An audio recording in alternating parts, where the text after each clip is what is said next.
దేవుని నామంలో ఇప్పుడు వచ్చిన మీ అందరికీ చెల్లించుకుంటాను.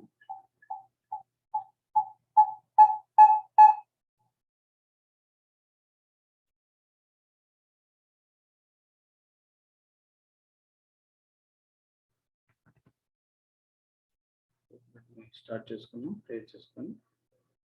మహాగణుడు మహోన్నతుడైన పరిశుద్ధుడా మీ యొక్క స్తోత్రంగా సాయంకాల సమయంలో తండ్రి శ్రేష్టమైన దినాన్ని సమయాన్ని మాకు ఇచ్చినందుకు వందనాలు తండ్రి. అప్పుడు వచ్చిన ప్రతి ఒక్క బిడ్డను ప్రభావం మీకు ఆత్మతో నింపండి. ఇంకా కావాల్సిన ప్రతి బిడ్డను త్వరపట్టి తీసుకొని రండి ప్రభా. మీ యొక్క వాక్యం చెప్పవచ్చిన మీ దోసరాలను కూడా మీకు సులువు చాటును మెరుగుపరుచుకొని మీకు ఆత్మతో నింపుకొని ప్రభా ఒక్కరికి కావాల్సిన మాటలను ఆహారాన్ని దయచేయమని పెడుతున్నాం ప్రభా. ఈ మీటింగ్ అంతటిని మీకు మహిమకరంగా జరిగించుకున్నామని సమస్త గంట మహిమ ప్రభావం మీకే చెల్లించుకుంటే ఏ స్నామంలో అడిగి పెడుకుంటున్నాం తండ్రి. ఆమేన్.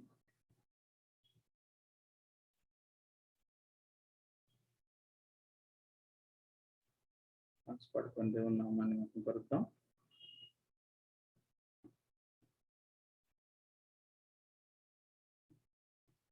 నీతో సమానం దేవుని నామాన్ని మహిమపరుద్దాం. నీతో సమానెవరు, నీలా ప్రేమించేదెవరు, నీలా క్షమించేదెవరు యేసయ్యా. నీలా పాపికై ప్రాణం పెట్టిన వారెవరు, నీలా పాపికై ప్రాణం పెట్టిన వారెవరు, నీతో సమానెవరు. లోక బంగారము ధన ధాన్యాదులు ఒక పోజేసిన నీతో సరితూగున, జీవనదులన్నీయు సర్వ సంద్రములు ఒకటై ఎగసిన నిన్ను తాకగలవా. లోక బంగారము ధన ధాన్యాదులు ఒక్క పోజేసిన నీతో సరితూగున, జీవనదులన్నీయు సర్వ సంద్రములు ఒకటై ఎగసిన నన్ను తాకగలవా. లోక సౌఖ్యాలన్నీ ఒక చోట కుమ్మరించిన నీవేగా చాలిన దేవుడవు. లోక సౌఖ్యాలన్నీ ఒక చోట కుమ్మరించిన నీవేగా చాలిన దేవుడవు. నీతో సమానెవరు, నీలా ప్రేమించేదెవరు, నీలా క్షమించేదెవరు యేసయ్యా. నీలా పాపికై ప్రాణం పెట్టిన వారెవరు, నీలా పాపికై ప్రాణం పెట్టిన వారెవరు, నీతో సమానెవరు. పలు వేదాలలో మత గ్రంథాలలో పాపమే శోకని పరిశుద్ధుడేడి, పాప పరిహారకం శిలువ మరణముంది తిరిగి లేచినట్టి దైవ నరుడెవ్వడు. పలు వేదాలలో మత గ్రంథాలలో పాపమే శోకని పరిశుద్ధుడేడి, పాప పరిహారకం శిలువ మరణముంది తిరిగి లేచినట్టి దైవ నరుడెవ్వడు. నీల పరిశుద్ధ దేవుడెవరున్నారయ్యా, నీవేగా మంచి దేవుడవు. నీల పరిశుద్ధ దేవుడెవరున్నారయ్యా, నీవేగా మంచి దేవుడవు. నీతో సమానెవరు, నీలా ప్రేమించేదెవరు, నీలా క్షమించేదెవరు యేసయ్యా. నీలా పాపికై ప్రాణం పెట్టిన వారెవరు, నీలా పాపికై ప్రాణం పెట్టిన వారెవరు, నీతో సమానెవరు. నేను వెదకకున్నా నాకు దొరికితివి, నేను ప్రేమించకున్నా నన్ను ప్రేమించితివి. పలు గాయాలు చేసి తరచు రేపితిని, నన్నెంతో సహించి క్షమించితివి. నేను వెదకకున్నా నాకు దొరికితివి, నేను ప్రేమించకున్నా నన్ను ప్రేమించితివి. పలు గాయాలు చేసి తరచు రేపితిని, నన్నెంతో సహించి క్షమించితివి. నీలా జాలిగల ప్రేమగల దేవుడేడి, నీవేగా విమోచకుడవు. నీల జాలిగల ప్రేమగల దేవుడేడి, నీవేగా విమోచకుడవు. నీతో సమానెవరు, నీలా ప్రేమించేదెవరు, నీలా క్షమించేదెవరు యేసయ్యా. నీలా పాపికై ప్రాణం పెట్టిన వారెవరు, నీలా పాపికై ప్రాణం పెట్టిన వారెవరు, నీతో సమానెవరు. హల్లెలూయా.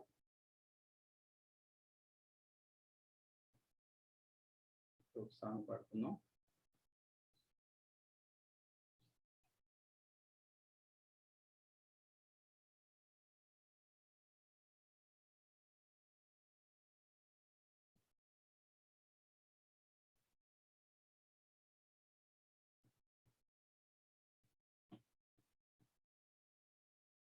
లెక్కించలేని స్తోత్రములను పాడుతాం.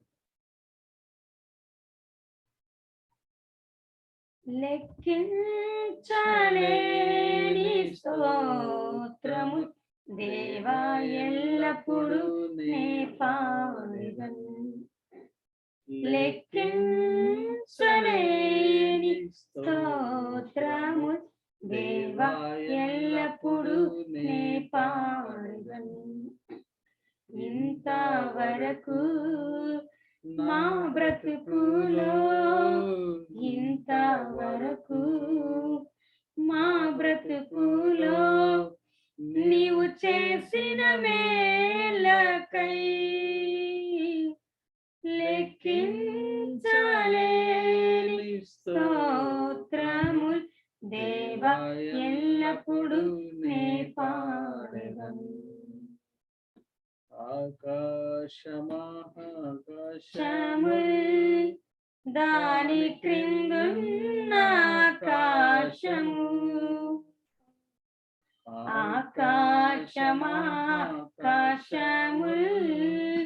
దాని క్రిందున్న ఆకాశము, భూమిపై కనబడునవన్నీ, భూమిలో కనబడునవన్నీ ప్రభువా నిన్నే కీర్తించున్.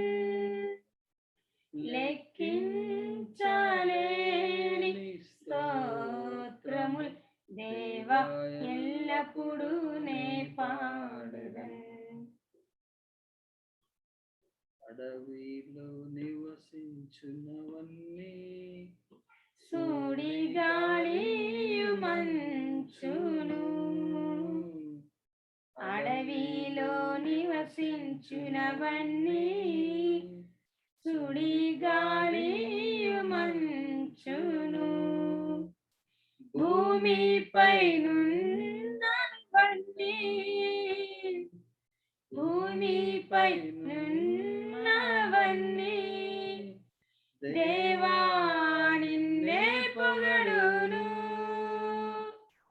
లెక్కించలేని స్తోత్రము దేవా ఎల్లప్పుడూ నే పాడెదన్ లెక్కించలేని స్తోత్రము దేవా ఎల్లప్పుడూ నే పాడెదన్ నీటిలో నివసించు ప్రాణుల్ ఈ భూమిలోని జీవరాశులు నీటిలో నివసించు ప్రాణుల్ ఈ భూమిలోని జీవరాశులు ఆకాశమున ఎగురునవన్నీ ఆకాశమున ఎగురునవన్నీ ప్రభువా నిన్నే కీర్తించున్ లెక్కించలేని స్తోత్రము దేవా ఎల్లప్పుడూ నే పాడెదన్ లెక్కించలేని స్తోత్రము దేవా ఎల్లప్పుడూ నే పాడెదన్ ఇంతవరకు మా బ్రతుకులో ఇంతవరకు మా బ్రతుకులో నీవు చేసిన మేళ్ళకై లెక్కించలేని స్తోత్రము దేవా ఎల్లప్పుడూ నే పాడెదన్ లెక్కించలేని స్తోత్రము దేవా ఎల్లప్పుడూ నే పాడెదన్ హల్లెలూయా.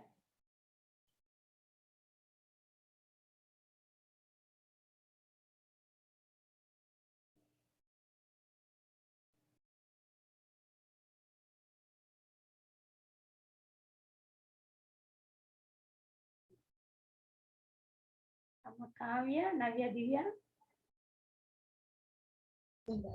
సిస్టర్ పాడతాం సిస్టర్. పాడమ్మా.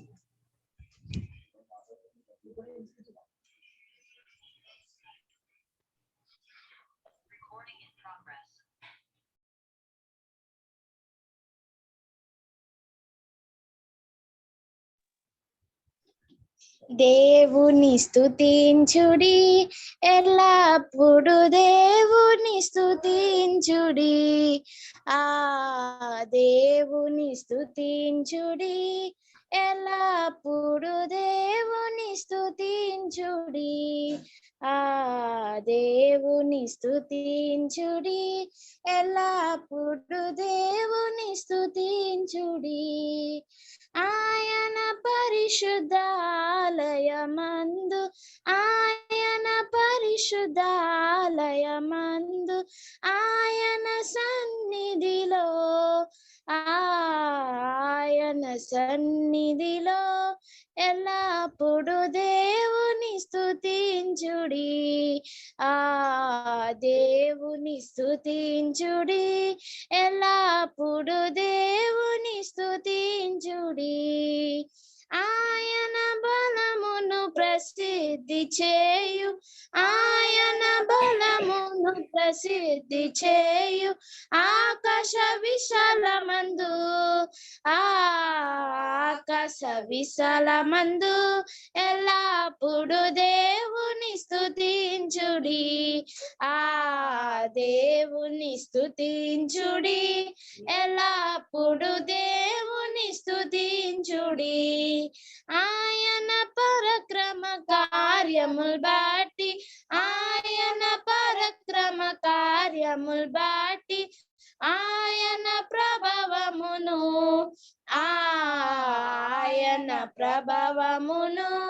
ఎల్లప్పుడు దేవుని స్తుతించుడి దేవుని స్తుతించుడి ఎల్లప్పుడు దేవుని స్తుతించుడి భూరధ్వనితో ఆయన స్తుతించుడి భూరధ్వనితో ఆయన స్తుతించుడి స్వరమండలములతో స్వరమండలములతో ఎల్లప్పుడు దేవుని స్తుతించుడి దేవుని స్తుతించుడి ఎల్లప్పుడు దేవుని స్తుతించుడి సన్నతంతుల సితారతోను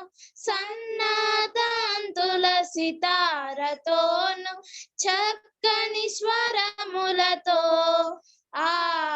చక్కని స్వరములతో ఎల్లప్పుడు దేవుని స్తుతించుడి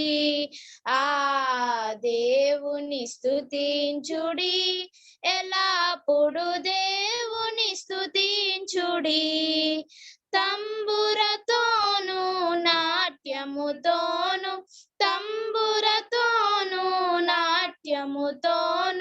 తంతి వద్యములతో ఎల్లప్పుడు దేవుని స్తుతించుడి దేవుని స్తుతించుడి ఎల్లప్పుడు దేవుని స్తుతించుడి పిల్లన గ్రోవులు చల్లగనూది ఎల్ల ప్రజలు చేరి ఎల్లప్పుడు దేవుని స్తుతించుడి దేవుని స్తుతించుడి ఎల్లప్పుడు దేవుని స్తుతించుడి మ్రోగుతలములతో ఆయన స్తుతించుడి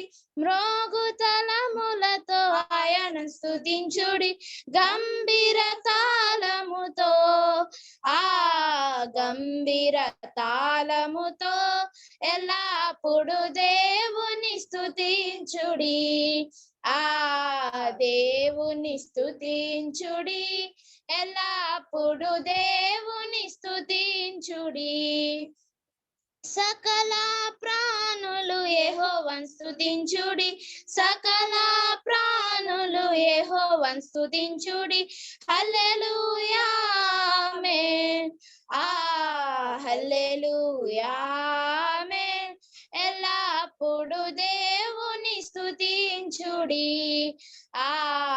దేవుని స్తుతించుడి ఎల్లప్పుడు దేవుని స్తుతించుడి హల్లెలూయా హల్లెలూయా ప్రైజ్ అండ్ వర్షిప్ చేసుకుందాం స్తోత్రము తండ్రి మహాగణుడు మహోన్నతుడు దేవా పరిశుద్ధుడా మీ యొక్క బంగారు పాదాలతో స్తోత్రములయ అతి వేలలో అతి సుందరుడవు అగ్ని నేత్రములు అపరంజి పాదములు కలిగినది వేల్పులలో నీ వంటి వారు ఎవరున్నారా దేవతలందరికంటే శ్రేష్ఠుడు అయిన దేవుడు నిజమైన దేవుడు వెలుగయ్యున్నవాడు కోటి సూర్యకాంతుల కన్నా అధికమైన వెలుగుతో నిత్యము ప్రకాశించుచు ఉన్న దేవుడు పరిశుద్ధుడు అయిన దేవుడు మీ యొక్క ఘనమైన నామానికి స్తుతియు స్తోత్రములు మహిమ ఘనత ప్రభావములు మీకే కలుగునుగాక దేవా అయోగ్యులను ఎన్నిక లేని వారిని మీ సన్నిధిలో నిలబడటానికి కూడా ఏ అర్హత లేని వారు మీ యొక్క భక్తుడు ప్రభా యోహాను గారు మిమ్మల్ని ప్రభా పరలోకంలో మీరు కలిగి ఉన్న మహిమను దర్శనం ద్వారా చూస్తూనే చచ్చిన వాణిలాగా పడి ఉన్నాడు. మనం చూడలేదు. మీ మహిమను చూడలేక ప్రభా శరాపులు దేవదూతలందరూ ప్రభా రెక్కలతో తమ మొహాలను కప్పుకున్నట్లు వాక్యము సెలవిస్తూ ఉన్నది. ఇంత గొప్ప మహిమను కలిగి ఉన్న దేవుడు అల్పులమైన మా అందరి కోసం మిమ్మల్ని మీరు ఎంతగా తగ్గించుకున్నారు. ఈ అల్పులమైన మా కొరకు తండ్రి, మట్టి వారమైన మా కొరకు తండ్రి రిక్తునిగా చేసుకొని తండ్రి మిమ్మల్ని మీరు ఎంతగానో రాసుని స్వరూపం తగ్గించుకొని గురుకానికి కూడా వచ్చారు తండ్రి. స్తోత్రములు తండ్రి. మీ ప్రేమ ఎంతో గొప్పది తండ్రి. ఎవరు ప్రేమించలేని ప్రేమతో, శాశ్వతమైన ప్రేమతో మమ్మల్ని ప్రేమించిన దేవుడు అయ్యా. తల్లి గర్భంలో రూపింపక మునిపే తండ్రి అయా మమ్మల్ని ప్రభా మా దినాలు లెక్కించిన వాడు, మేమై ఉన్నాము తెలుసుకున్నవాడు గొప్ప తండ్రి. మీకు స్తోత్రము తండ్రి. మా ఏళ్ళ ప్రభా మీ యొక్క చిత్తాన్ని కలిగి ఉన్న దేవుడు తండ్రి. లోకానికి పంపించిన ప్రతి ఒక్క బిడ్డ ఏళ్ళ మీ యొక్క చిత్తము ఉన్నది తండ్రి. మీ చిత్తాన్ని పరిపూర్ణంగా నెరవేర్చలాగిన ప్రభా మన ప్రతి ఒక్కరిని సిద్ధపరచండి తండ్రి. మీరు ఏ విధంగా అయితే తండ్రి చిత్తాన్ని జరిగించారు అట్టి రీతిగా తండ్రి మేము కూడా తండ్రి మీ యొక్క చిత్తాన్ని ప్రభా సమస్తము ప్రభా సంపూర్ణంగా జరిగించడానికి పరిశుద్ధాత్మదేవుని సహాయంగా దయచేయండి తండ్రి. మాలో ఉండి మాతో ఉండి మమ్మల్ని నడిపించండి, సహాయం దయచేయండి తండ్రి. మీకు వందనాలు, స్తోత్రములు తండ్రి.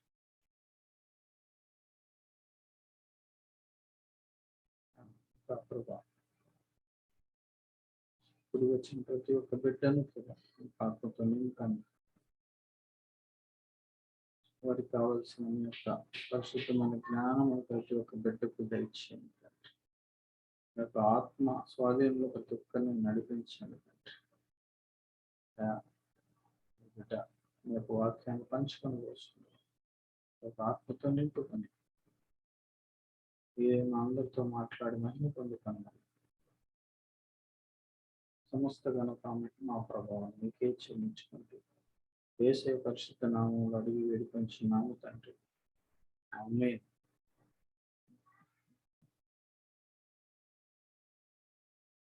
యేసు గారు మనకి వాక్యాన్ని అందిస్తారు. సమయాన్ని చెప్తాను.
కొద్దిసేపు మనము దేవుని వాక్యాన్ని ధ్యానించుకుందాము. దేవుడు మనకి ఈరోజు ఇచ్చినటువంటి వాక్యాన్ని ధ్యానించుకుందాం.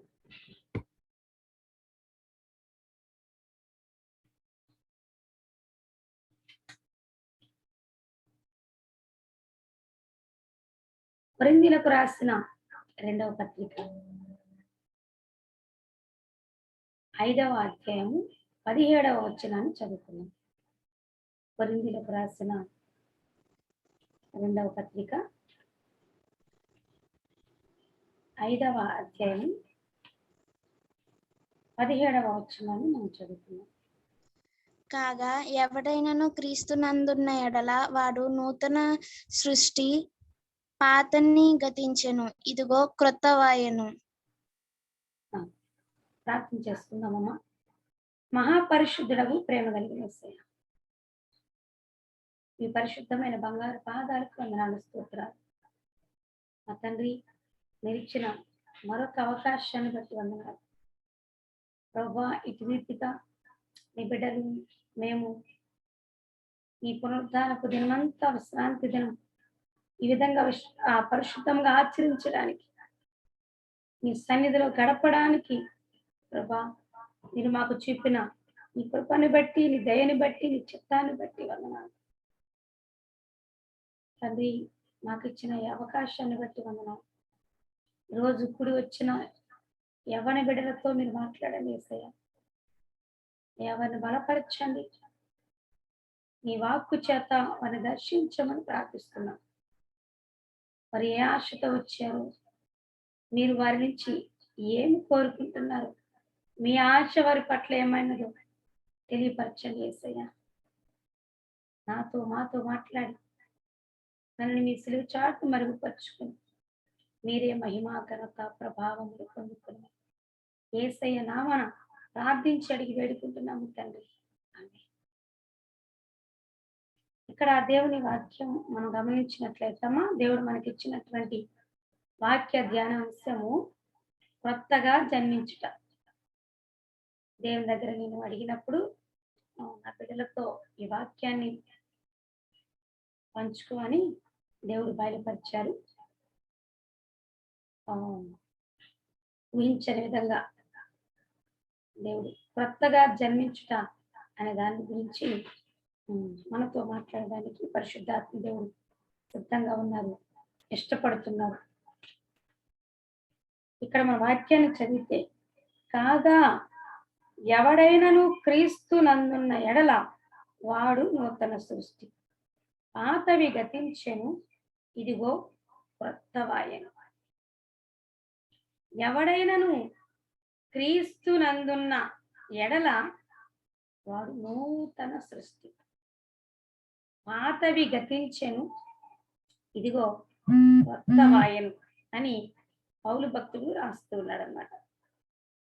సో ఈ రోజున ఇక్కడ ఈ వాక్యంలో మనం గమనిస్తే, నూతన సృష్టి ఎవరు, ఎలాగూ మనం నూతన సృష్టిగా మార్చబడతాం. నూతన సృష్టి అంటే ఏంటమ్మా? నూతనముగా పుట్టడం, క్రొత్తగా జన్మించడం, క్రొత్తగా పుట్టడం, పాత జీవితాన్ని పాతి పెట్టడం, క్రొత్త జీవితాన్ని ప్రారంభించడం. ఇది ఎలా సాధ్యం?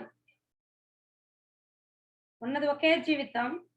ఒకసారి అమ్మ బొజ్జలో నుంచి వచ్చాము, పుట్టాము, ఎలాగోలా పుట్టాము దేవుని చిత్తానుసారంగా. మళ్ళా కొత్తగా జన్మించేది ఏముంది? మళ్ళా చనిపోయి బ్రతుకుతామా, లేదా అప్పటికప్పటికి ఏమన్నా మాయమైపోయి మళ్ళీ వస్తామా? అది కాదు ఇక్కడ చెప్తుంది దేవుని వాక్యం. క్రీస్తు నందుంటేనే నూతన సృష్టి, కొత్తగా జన్మించడం. అప్పుడట ఆటోమేటిక్ గా పాతవన్నీ గతించిపోతాయట, క్రొత్తవి ప్రారంభమవుతాయట. అంటే యేసుక్రీస్తు ప్రభువారిని విశ్వసించడం, యేసుక్రీస్తు ప్రభువారిని తమ సొంత రక్షకునిగా అంగీకరించి ఆయన రక్తంలో ఎవరైతే కడుగబడతారో,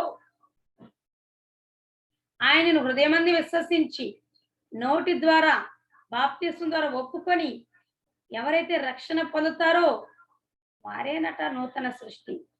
ఇంకా ఎన్ని ప్రయత్నాలు చేసినా నూతన సృష్టిగా మార్చబడడం అనేది ఈ భూ ప్రపంచంలో అసాధ్యం.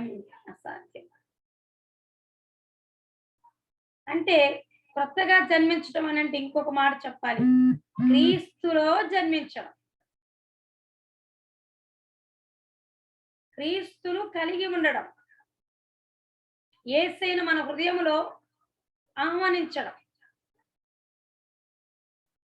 దానినే మారు మనస్సు అంటాము, దానినే బాప్తిస్వం అంటాము, దానినే రక్షణ అని అంటారు. ఎవరైతే తమ పాపాలు ఒప్పుకొని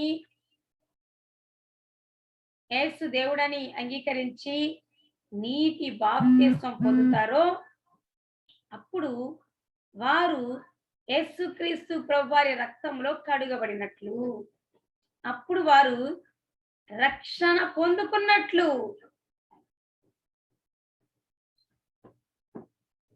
అప్పుడు వారు నీతిమంతులుగా, పరిశుద్ధులుగా, ఆత్మీయులుగా, పర సంబంధులుగా, వెలుగు సంబంధులుగా, క్రీస్తు వారసులుగా పిలువబడతారు. ఇన్ని పేర్లు ఉంటాయమ్మా.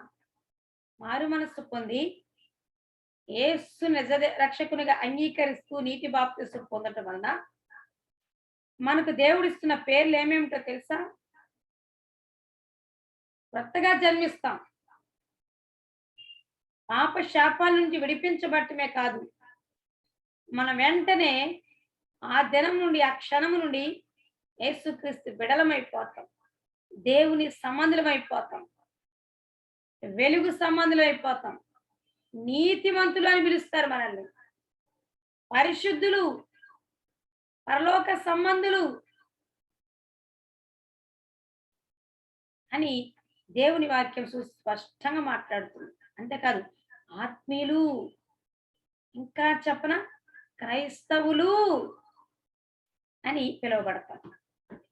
అందాక ఎంత భక్తి చేసినా మనం నీతిమంతులం కాలేం, పరిశుద్ధులు కాలేం, అమ్మా పర సంబంధులు కాలేం, క్రీస్తు బిడలము కాలేం, దేవుని సంబంధులం కాలేం, వెలుగు సంబంధులం కాలేం, పరలోకానికి అర్హులమే కాదు, కొత్తగా జన్మించనే లేదు,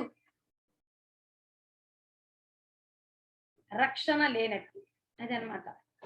అయితే ఎప్పుడైతే మన పాపాలన్నీ ఒప్పుకొని సిద్ధపడి బాప్తిస్వం పొందుతామో దాని ద్వారా దేవుడు మనకు అనుగ్రహించేటువంటి దైవాశీర్వాదాలు ఇవన్నీ ఈ భూమి మీద ఉంటూనే దేవుణ్ణి కృపచేత నీతిమంతులముగా, పరిశుద్ధులముగా, ఆత్మీయులముగా, వెలుగు సంబంధులముగా, దేవుని సంబంధులముగా, ఆత్మీయులముగా, క్రైస్తవులముగా, రక్షించబడిన వారముగా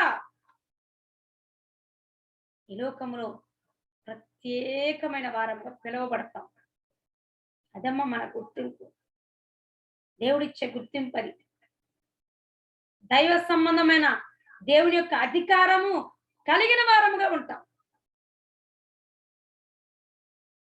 బాప్తిస్వం అంటేనే కొత్తగా జన్మించడం, రక్షణ రక్షణ రక్షణ.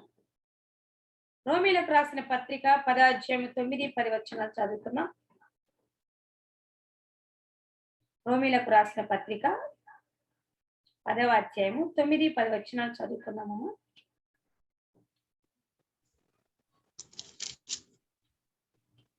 అదేమనగా యేసు ప్రభువని నీ నోటితో ఒప్పుకొని దేవుడు మృతులలో నుండి ఆయన నన్ను లేపెనని నీ హృదయమునందు విశ్వసించిన ఎడల నీవు రక్షింపబడుదువు.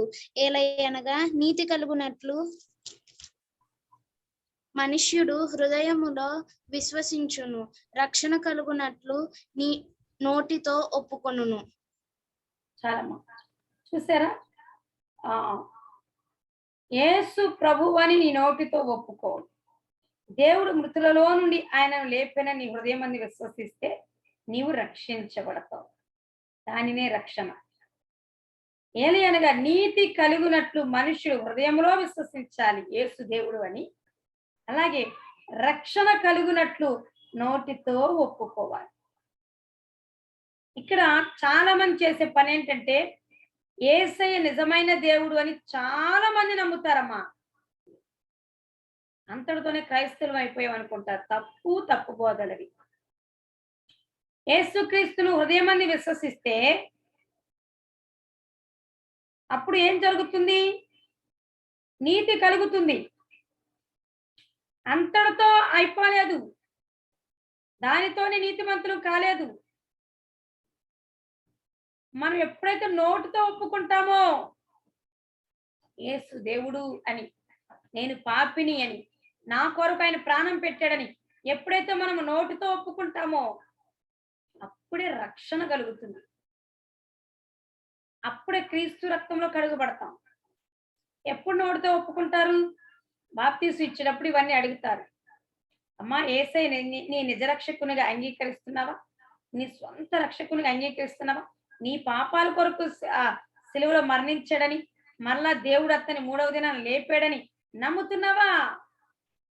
అవునయ్య గారు, నమ్ముతున్నాం. ఇలా నోటితో ఒప్పుకోలు జరుగుతుంది. ఆ రోజునే, బాప్తిస్మ రోజున. హృదయంలో విశ్వసిస్తే సరిపోదు. పబ్లిక్ గా యేసు నిజమైన దేవుడని నేను నమ్ముతున్నా అని నోటితో చెప్పినప్పుడే ప్రపంచం దృష్టిలో, ఈ లోకం దృష్టిలో, అలాగే దేవుడి దృష్టిలో నువ్వు రక్షించబడతావు. రక్షణ. అందుకని బాప్తిస్మం పొందితేనే రక్షణ. బాప్తిస్మం ద్వారానే క్రీస్తు రక్తంలో కడగబడటం. బాప్తిస్మం పొందితేనే పరలోకంలో జీవ గ్రంథంలో నీ పేరు అప్పటికప్పుడు రాయబడుతుంది. ఆ పరలోకంలో ఉండే జీవ గ్రంథంలో నీ పేరు రాయబడితేనే పరలోకానికి చేర్చబడతాం. ఇంత ఉన్నదనమాట బాప్తిస్మంలో. అందుకనే అమ్మా, యేసుక్రీస్తు ప్రభువారు వచ్చాక బాప్తిస్మ ఇచ్చే యోహాను మిగతా వాళ్ళందరూ కూడా కొత్త నిబంధనలు ప్రకటించిన బోధ ఏమిటి? నమ్మి బాప్తిస్మ పొందుడి, మారు మనసు పొంది బాప్తిస్మ పొందుడి, అప్పుడు పరిశుద్ధాత్ముడు మీలో నివసిస్తారు అని. ఎప్పుడైతే బాప్తిస్మ పొందుతామో, ఎప్పుడైతే రక్షించబడతామో, ఎప్పుడైతే క్రీస్తు రక్తంలో కడుగబడతామో ఆ క్షణం నుండి పరిశుద్ధాత్మ దేవుడే మనలో నివసించడం ప్రారంభిస్తారు. ఆయనకు మనము లోపల ఆయన కలుగ చేస్తున్న ప్రేరేపణలకు లోబడే కొలది ఆయన తన ఆత్మ చేత నింపుతూ ఉంటాడు. అదే ఆత్మతో నింపబడటం. ఆయన స్వాధీనంలో తీసుకుంటారనమాట మనం లోబడుతూ ఉండే కొలది. కాబట్టి హృదయమంది విశ్వసించాలి, విశ్వసించిన దాన్ని నోటితో ఒప్పుకోవాలి. అది ఎప్పుడు జరుగుతుంది? ఆ కార్యక్రమం అంతా బాప్తిస్మ ఇచ్చేటప్పుడు అనేకుల సమక్షంలో మనము యేసయ్య నిజమైన దేవుడని నోటితో ఒప్పుకుంటామమ్మా. అప్పుడే మనకు రక్షణ కలుగుతుందని దేవుని వాక్యం తెలియపరుస్తుంది. బాప్తిస్మ పొందితేనే పరలోకం, బాప్తిస్మ పొందితేనే పరిశుద్ధాత్ముడు మనలో నివసిస్తారు. బాప్తిస్మ పొందితేనే నీతిమంతులు, పరిశుద్ధులు, వెలుగు సంబంధం ఈ పేర్లు ఉంటాయి. బాప్తిస్మ పొందడమే కొత్తగా జన్మించడం. బాప్తిస్మ పొందడమే నూతన సృష్టిగా మార్చబడటం. ఇక ఆ రోజుతో మన పాత రోత పాపపు శాపపు బ్రతుకులను దేవుడు కొట్టివేస్తాడు. పితరుల దగ్గర నుంచి వచ్చినటువంటి ప్రతి పాప దోషాలను కొట్టేస్తాడు. ఇక బాప్తిస్మ పొందిన క్షణము నుండి నీ మీద ఏ పాపము, ఎవరి పాపము ఏలుబడి చెయ్యదు. కేవలము పరిశుద్ధాత్మ దేవుడు యేసుక్రీస్తు ప్రభువారే నీ మీద ఏలుబడి చేస్తారు, నీ మీద అధికారం చెలాయిస్తారు. బాప్తిస్మ పొందిన క్షణములోనే నీవు ఆయన బలిష్టమైన చేతిలోకి వస్తావు. ఎవరి చేతిలో నుండి? ఆ రాక్షసుడైన సాతానుగడి చేతిలో నుండి యేసుక్రీస్తు చేతిలోనికి వచ్చేస్తావు. అలా ట్రాన్స్ఫర్మేషన్ జరిగిపోతుంది, రూపాంతరం చెందుతావు. ఇక అక్కడి నుండి ఉంటది యేసయ్య చేతిలో నీవు ఉంటావు. కాబట్టి ఇక ఆయన నిన్ను నూతన సృష్టిగా మార్చివేసి నూతనమైన ఆశీర్వాదాలతో, ఉన్నతమైన దీవెనలతో నిన్ను నింపడము, ఆశీర్వదించడం ప్రారంభిస్తారు. దేవుని చేతిలోకి వెళ్ళాక ఇక దేవునిదే బాధ్యత. దేవుడే సరి చేస్తారు. మనకు ఆయన ఎప్పుడైనా తెలుసో తెలియక పొరపాటు చేస్తే ఆయన మనతో మాట్లాడి సరిచేయిస్తారు. శరీరము పాపం ఆకర్షిస్తూ ఉంటది. తెలుసో తెలియకో తప్పు చేసేస్తుంటాము. కానీ మనలోకి ఆయన వచ్చేసాడు కాబట్టి బాప్తిసం పొందిన రోజున ఆయన గద్దిస్తా ఉంటారు. ఇక ఇది చేసేవుగా నిన్న సాయంత్రం, తప్పు కదా, ఒప్పుకో ఒప్పుకో అని. ఇక ఒప్పుకున్న దాకా ఆయన నిన్ను ఆ బలవంతం చేస్తుంటారు. నీకు కూడా అనిపిస్తుంది, అమ్మో నేను అది తప్పు చేశాను కదా, ఒప్పుకోవాలి. ఒప్పుకుంటావు. ఒప్పుకోగానే మరలా ఆ తప్పు దేవుడు జ్ఞాపకం చేసుకోడు, క్షమిస్తాడు. మరలా క్రీస్తు రక్తంతో నిన్ను కడుగుతాడు. ఒక్కసారే బాప్తిసం, ఒక్కసారి. అప్పుడు జరిగేటేంటి తెలుసా, దేవుని చేతిలోకి వచ్చాక నీకు దేవుడే ఫుల్ సెక్యూరిటీని అరేంజ్ చేస్తారు.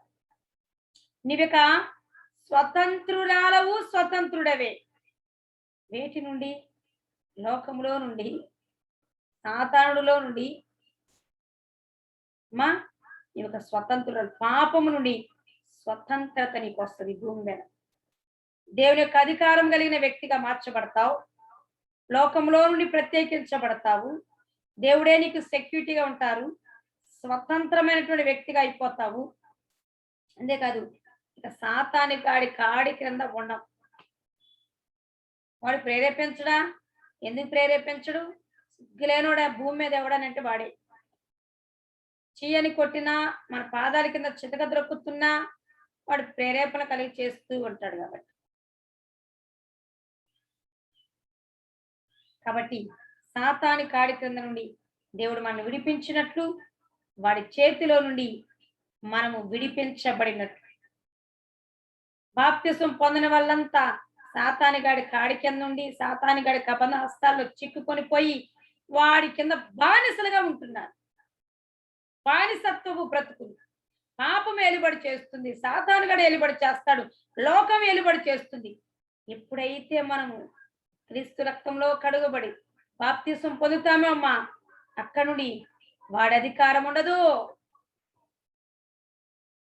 దేవుడే మనల్ని పరిశుద్ధపరుస్తారు. ఇక మనం పాపులము కాదు, పవిత్రులము, నీతిమంతులము. దేవుని కృప వలన పరిశుద్ధులము. పేరు వచ్చేస్తుంది సెపరేట్ గా. ఎంత గొప్ప భాగ్యం. ఇక ఎవరితో చెప్పినా, సాతానుడితో చెప్పినా, ఆ బిడ్డ నా బిడ్డ, జాగ్రత్త. ఇక వార్నింగ్స్ అన్నమాట. వాడు సొంతగా అజమాయిషి చేసేది ఉండదు. ఇక ఏదైనా అడుక్కొచ్చుకుంటాడు దేవుని.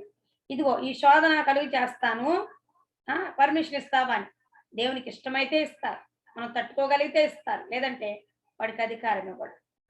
ఒకవేళ అధికారం ఇచ్చినా మనల్ని ఎలా కాపాడుకోవాలో ఆయనకి తెలుసు. జయాన్ని ఇస్తారు ప్రతిదాని మీద. బాప్తిసం పొందావనంటే లోకం మీద జయం వచ్చినట్టు, సాతాను మీద నీకు జయం వచ్చినట్టు, పాపము మీద నీకు జయం వచ్చినట్టు. నీవు ఒక జయించిన వ్యక్తివి అమ్మా. అయితే మనము బైబిల్లో ఒక వ్యక్తిని జ్ఞాపకం చేసుకుంటే సమయంలో యేసుక్రీస్తు ప్రభువు దగ్గరికి ఒక పరిసయుడు వచ్చాడు. అతను పరిసయుడు, ఒక అధికారంలో ఉన్నటువంటి వ్యక్తి, గొప్ప వ్యక్తే. పరిసయుడు అంటే ఏంది? ధర్మశాస్త్రం అంతా తెలుసమ్మ వాళ్ళకి, బోధిస్తారు కూడా. పరిసయులు శాస్త్రులు అంటుంటాం కదా మనం. ఎక్కువగా యేసుక్రీస్తు ప్రభువారు గాని, బాప్తిస్మ ఇచ్చే యోహాను గాని, భక్తులందరూ పరిసయులు శాస్త్రుల గురించి వేషధారులారా, సున్నం కొట్టిన సమాధులారా అని అంటుంటారు కదా. అటువంటి కోవకు చెందినటువంటి పరిసయుడు. ఈ పరిసయుడు యేసుక్రీస్తు ప్రభువారు చేస్తున్న సూచక క్రియలు, మాత్కార్యాలన్నీ చూస్తున్నాడు, అబ్జర్వ్ చేస్తున్నాడు. ఎందుకంటే యేసుక్రీస్తు రాకముందు అక్కడ అట్లాంటి కార్యాలు ఎవరు చేయలే. పరిసయులు శాస్త్రులు, వాళ్ళు పరిశుద్ధాత్మ దేవుడు లేడు కదా. పరిసయులు శాస్త్రులు అంటేనే గుర్తించాలి, వేషధారులమ్మ వాళ్ళు. వాక్యాన్ని బోధిస్తారు కానీ పాటించారు, విమర్శిస్తూ ఉంటారు ఎదుటి వారిని. అది బాప్తిసం అనుభవాలు, అలాగే పరిశుద్ధాత్మ అనుభవాలు అనేవి వారికి తెలియదు. ధర్మశాస్త్రం బోధిస్తారు, బోధించడం వరకే. ఇకైతే అట్లాంటి నికోదేము యేసుక్రీస్తు ప్రభు చేస్తున్న సూచక క్రియలు చూసి ఇక ఆగలేక యేసయ్య దగ్గరకు వచ్చి మాట్లాడుతున్నారు.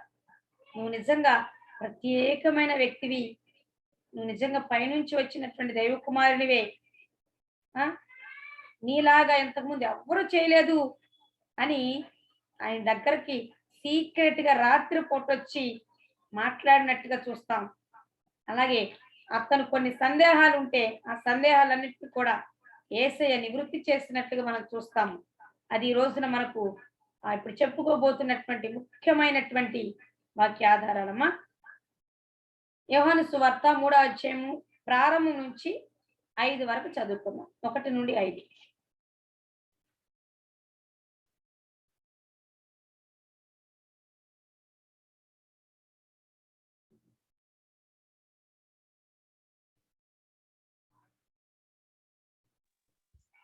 యోహాను సువార్త 3వ అధ్యాయము 1 నుండి 5 వరకు చదువుకుందాం.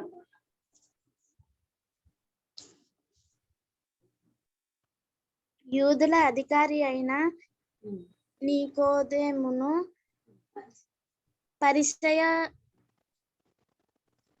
పరిసయ్యుడొకడుండెను.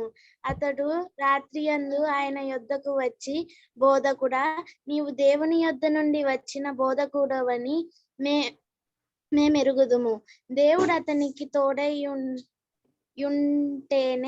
గాని నీవు చేయుచున్న సూచక క్రియలను ఎవడును చెయ్యలేడని ఆయనతో చెప్పెను.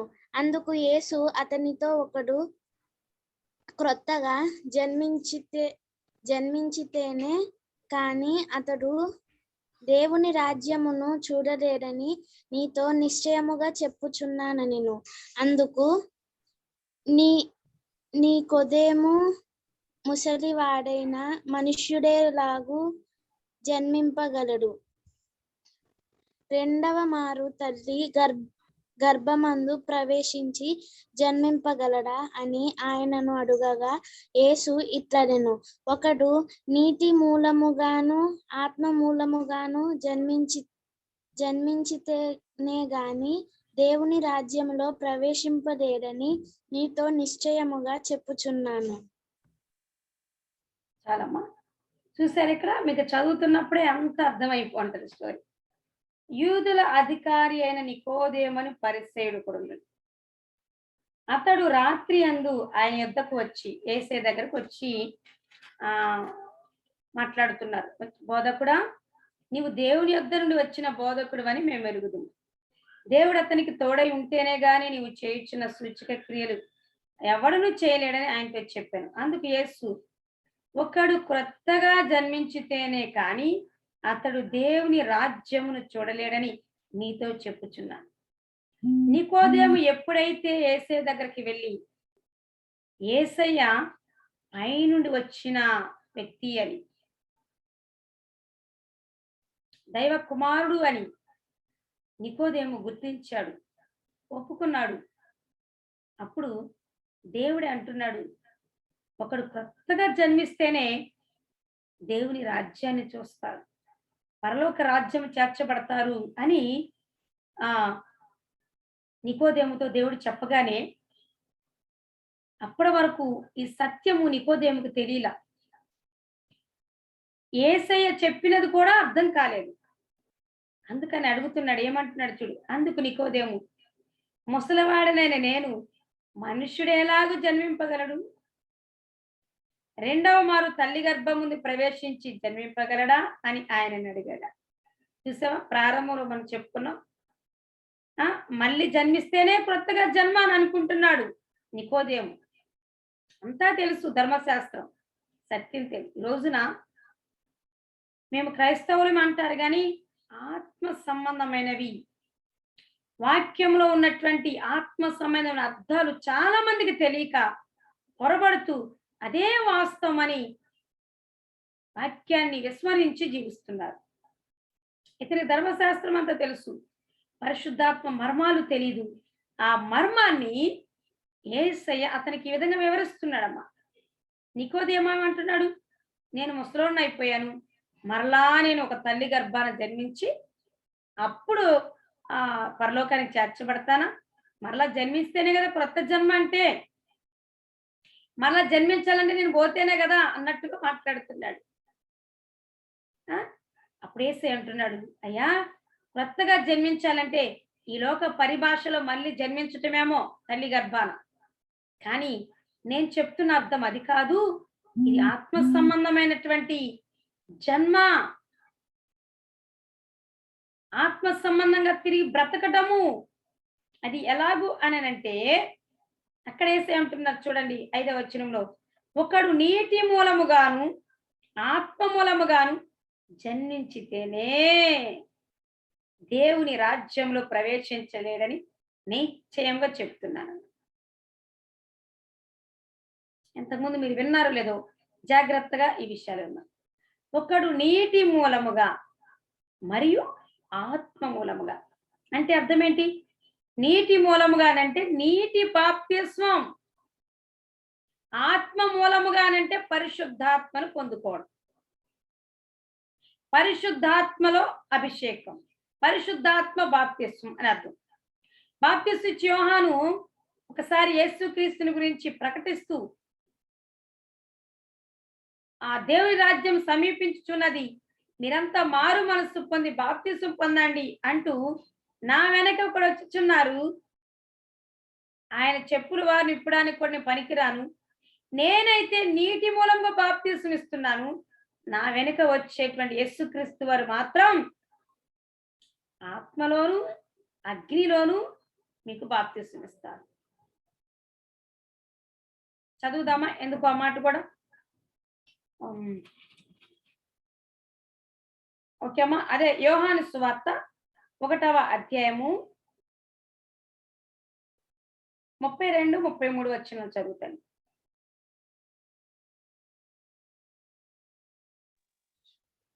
మరియు యోహాను సాక్ష్యమిచ్చుచు, ఆత్మ పావురము వలె ఆకాశము నుండి దిగువచ్చుట చూచితిని. ఆ ఆత్మ ఆయన మీద నిలిచెను. నేను ఆయనను ఎరుగనెత్తిని గాని నీళ్లలో బాప్తిసమిచ్చుటకు నన్ను పంపినవాడు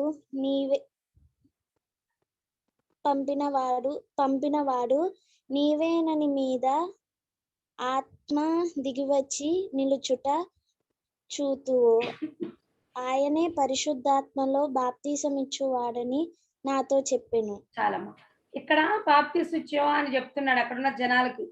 నేను నీళ్లలో బాప్తిస్మం ఇచ్చడానికి పంపబడ్డారు గాని నా వెనక వచ్చి యేసయ్య పరిశుద్ధాత్మలో బాప్తిస్మం ఇచ్చేవాడు అని చెప్తున్నాడు అనమాట.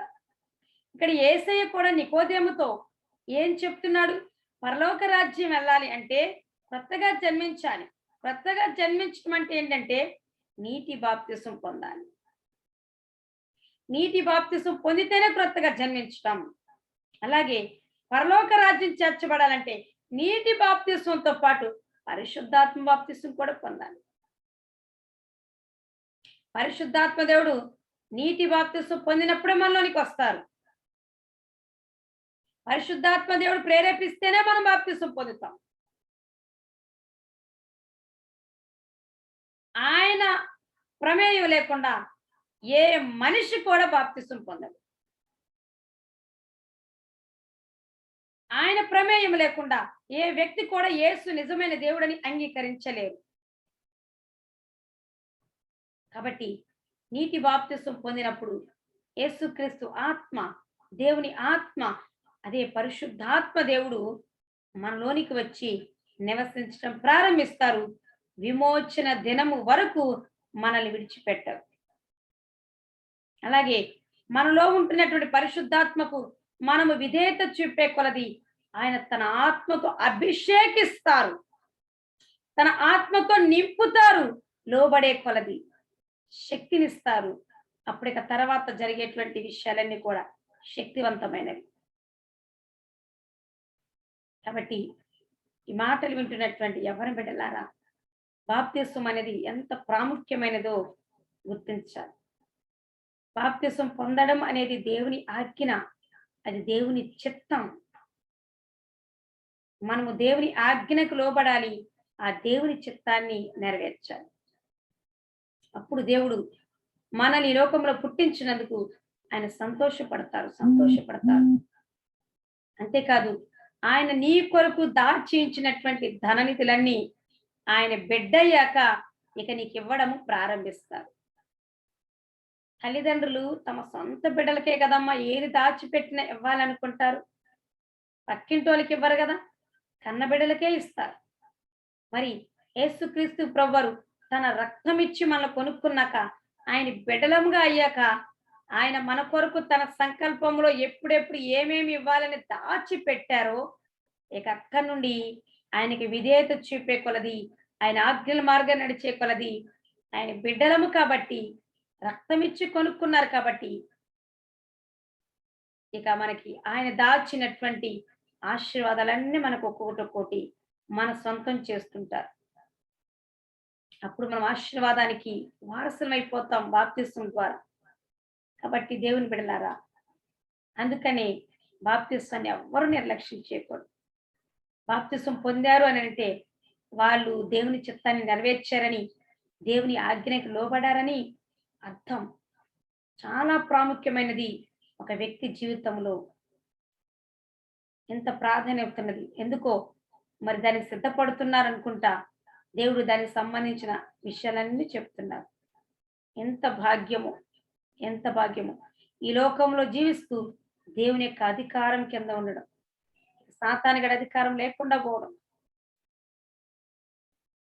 దేవుడే మనల్ని పరిశుద్ధపరుస్తాడు. ఇక ఆయన మనలోకి వస్తారు కాబట్టి ఆయనే మనల్ని నడిపిస్తారు. మనకంటూ ఒక భరోసా, ఒక ధైర్యము, ఒక భద్రత, ఒక క్షేమము, అలాగే సమాధానము, అలాగే అక్కడి నుండి దేవుని యొక్క ఆశీర్వాదాలు, పర సంబంధమైన ఆశీర్వాదాలు, భౌతిక సంబంధంగా మనకి ఏమేమి ఇవ్వాలనుకున్నాడు అవన్నీ, దైవిక జ్ఞానము, ఆయన వాక్యానుసారంగా జీవింపచేయటం అన్ని జరుగుతూ ఉంటాయి. ఆయన చెప్పిన ప్రతిసారి లోబడితే చాలు, తన ఆత్మచేత నింపుతూ, తన ఆత్మచేత అభిషేకిస్తూ నడిపిస్తారు. కాబట్టి సిద్ధపడండి. దేవుడు మిమ్మల్ని రమ్మని పిలుస్తున్నారు. ఆయనైతే ఆశగా ఎదురు చూస్తున్నారు. మీ కొరకే, మీ కొరకే, మీ కొరకే. కాబట్టి కొత్తగా జన్మించడం అనేది ఖచ్చితంగా ప్రతి వ్యక్తికి అవసరం. అలా కొత్తగా జన్మిస్తేనే పరలోక రాజ్యం. కొత్తగా జన్మిస్తేనే లోకంలో స్వతంత్రులముగా ఉంటాం. కొత్తగా జన్మిస్తేనే సమాధానము, కొత్తగా జన్మిస్తేనే దేవుని ఆశీర్వాదాలు పొందుకునే అర్హులం అవుతాం. కొత్తగా జన్మించడం అంటే క్రీస్తులో నూతన సృష్టిగా మార్చబడతాం. యేసుక్రీస్తును స్వీకరించడం బాప్తిస్మం ద్వారా, నీటి బాప్తిస్మం పొందడమే కొత్తగా జన్మించడం. క్రీస్తు రక్తంలో కడగబడడమే కొత్తగా జన్మించడం. దానిని రక్షణ రక్షణ రక్షణ అంటారు. కాబట్టి సిద్ధపడుతున్న మీరు ఉన్న సమయంలో బాల్యం నుండి ఎప్పటి వరకు తెలుసో తెలియక చేసిన ఎటువంటి పాపమైనా మీకు జ్ఞాపకం వచ్చే ప్రతి దానిని వ్యక్తిగతంగా కూర్చొని దేవుని సన్నిధిలో ఒప్పుకుంటూ ఉండండి. ఆ బాప్తిస్మం ఇచ్చిన క్షణములోనే, బాల్యం నుండి ఆ క్షణం వరకు మీరు తెలుసో తెలియక చేసిన ఎంత ఘోర పాపమైనా కొట్టివేసేస్తాడు. ఆయన మీ జీవితంలో మరలా వాటిని జ్ఞాపకం చేసుకోడు, మిమ్మల్ని మీకు జ్ఞాపకం చేయడు. ఎందుకంటే ఆ క్షణం నుండి మీరు పాపులు కాదు, నీతిమంతులు, నీతిమంతులు. మరి అట్టి హోదా, అట్టి అర్హత దేవుడు మీకు ప్రసాదించునుగాక. పరిశుద్ధాత్మ దేవుడే మిమ్మల్ని సిద్ధపరిచి, మీకు ఆసక్తిని కలిగి చేసి, మిమ్మల్ని అన్ని విధాలా సిద్ధపరిచి మార్గము సరళము చేయనుగాక. సాతాని క్రియలన్నీ లయపరచబడుగా. ఏ ఆటంకము రాదు, మార్గాన్ని దేవుడు సరళం చేస్తూ ఉన్నాడు. దేవుని నామానికే మహిమ కలుగును గాక. ఈ వాక్యము దేవుడు మన హృదయాల్లో, మీ హృదయాల్లో నీరు కట్టి ఫలింపచేయను గాక. ఆమేన్. మహాపరిశుద్ధుడా, ప్రేమ కలిగిన తండ్రి, మీ పరిశుద్ధమైన బంగారు పాదాలకు వందనాలు, స్తోత్రాలు. మా యేసయ్య, మీరిచ్చిన శ్రేష్టమైన వాక్యాన్ని బట్టి వందనాలయ్యా. ఈ వాక్యం ద్వారా విన్నటువంటి ప్రతి బిడ్డని మీరు దర్శించారయ్యా. మీకు వందనాలు తండ్రి. ఈ వాక్యం వారిలో ఫలింపచేయనివ్వండి, కార్యసిద్ధి జరగనివ్వండి ప్రభా. దుష్టుడు ఎక్కడ చొరబడనియద్దు, అలక్ష్యము నిర్లక్ష్యం ఆలస్యాలు రానియద్దు. ప్రతి అడ్డుబండ ఆటంకాలు దూరపరచండి అయ్యా. హృదయాలను సిద్ధపరచండి. కుటుంబానికి క్షేమము, సమాధానం, ఆరోగ్యము దయచేయండి. మీ బిడ్డలందరూ దీర్ఘాయుష్మంతులు వర్ధిల్ల చేయండి ప్రభా. వారి చదువుల్లో మీరు ఉండండి ప్రభా. మీ చిత్తానుసారంగా నడిపించండి. మంచి జ్ఞాన వివేకం అనుగ్రహించండి. మీ పరిశుద్ధాత్మను ఒక్కొక్కరి మీద కృమ్మరించండి. మీ అధికారానికి అప్పగిస్తున్నామయ్యా. దీవించి బహుగా ఫలింపచేయమని యేసయ్య నామమున ప్రార్థించి వేడుకుంటున్నాము తండ్రి. ఆమేన్. దేవుని యొక్క కృపా సమాధానములు ఎల్లప్పుడూ మీకును మీ కుటుంబాలకు తోడే ఉండునుగా. ఆమేన్.